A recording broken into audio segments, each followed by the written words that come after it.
Avvicinavano le vittime prescelte, anziani, poi con la tecnica dell'abbraccio mettevano a segno il colpo, ma non si limitavano a strappare monili in oro, catenine e orologi. Se si trovavano di fronte ad una qualsiasi resistenza, senza esitazione aggredivano le loro vittime. Non solo, in un caso sono arrivati addirittura ad una minaccia terribile: fermo o ti spariamo. In un altro, a Roncade, un anziano che aveva tentato di reagire è stato scaraventato a terra, caduta che gli aveva procurato delle lesioni.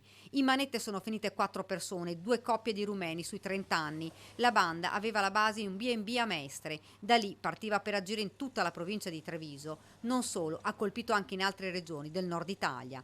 13 tra rapine e furti accertati commessi nella Marca tra giugno ed agosto 2021. Le vittime, persone fragili, il più giovane 66 anni, il più anziano 91. La tecnica era quella dell'avvicinamento con un pretesto quale la conoscenza di un parente, proporsi per un lavoro, la richiesta di un'informazione e poi subito l'abbraccio, e laddove questo non portava ad acquisire la refurtiva, i gioielli, ecco, ci poteva essere anche lo strattonamento che ha portato alla caduta di un anziano o addirittura alla minaccia. Oltre ai 4 arrestati, altre 2 donne sono state identificate e denunciate. I carabinieri le stanno cercando. Per loro è già scattata la misura di divieto di dimora nella regione Veneto.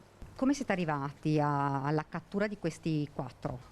Beh, innanzitutto il lavoro delle nostre stazioni, le stazioni sul territorio, e i controlli delle nostre pattuglie, le denunce delle vittime che sono state importanti, le segnalazioni e quindi le ricostruzioni, importanti le videosorveglianze, e come diceva il procuratore è fondamentale la collaborazione tra le istituzioni. Una banda specializzata con una grande capacità delinquenziale, avevano numerosi alias, cambiavano spesso macchina soprattutto quando venivano fermati dai carabinieri per controlli. Le indagini continuano per accertare se sono sempre loro gli autori di altri colpi.